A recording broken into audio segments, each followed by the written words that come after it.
सबरी को आश्रम सौंपकर महर्षि मतंग जब देवलोक जाने लगे तब सबरी भी साथ जाने की जिद करने लगी।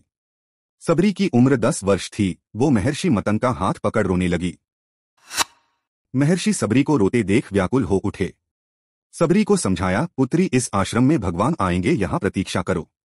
अबोध सबरी इतना अवश्य जानती थी कि गुरु का वाक्य सत्य होकर रहेगा। उसने फिर पूछा, कब आएंगे? महर्षि मतंग त्रिकालदर्शी थे। वे भूत भविष्य सब जानते थे। वे ब्रह्मर्षि थे। महर्षि सबरी के आगे घुटनों के बल बैठ गए। सबरी को नमन किया। आसपास उपस्थित सभी ऋषिगण असमंजस में डूब गए। ये उलट कैसे हुआ? गुरु यहाँ शिष्य को नमन करे, ये कैसे हुआ? महर्षि के तेज के आगे कोई बोल न सका। महर्षि मतंग बोले, पुत्री, अभी उनका जन्म नहीं हुआ। अभी दशरथ जी का लग्न भी नहीं हुआ। उनका कौशल्या से विवाह होगा, फिर भगवान की लंबी प्रतीक्षा होगी, फिर दशरथ जी का विवाह सुमित्रा से होगा, फिर प्रतीक्षा, फिर उनका विवाह कैकेयी से होगा, फिर प्रतीक्षा, फिर वो जन्म लेंगे, फिर उनका विवाह माता जानकी से होगा, फिर उन्हें 14 वर्ष वनवास होगा और फिर वनवास के आखिरी वर्ष माता जानकी का हरण होगा। तब उनकी खोज में वे यहाँ आएंगे। तुम उन्हें कहना, आप सुग्रीव से मित्रता कीजिए, उसे आताई बाली के संताप से मुक्त कीजिए, आपका अभिष्ट सिद्ध होगा और आप रावण पर अवश्य विजय प्राप्त करेंगे। सबरी एक क्षण किंकर्तव्य विमूढ़ हो गई। अबोध सबरी इतनी लंबी प्रतीक्षा के समय को माप भी नहीं पाई।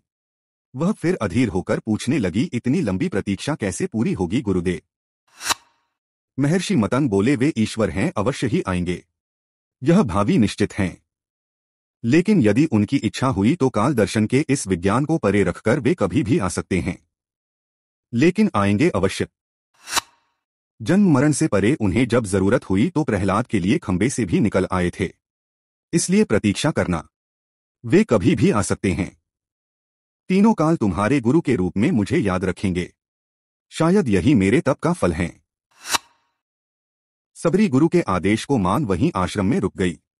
उसे हर दिन प्रभु श्रीराम की प्रतीक्षा रहती थी। वह जानती थी समय का चक्र उनकी उंगली पर नाचता है, वे कभी भी आ सकते हैं।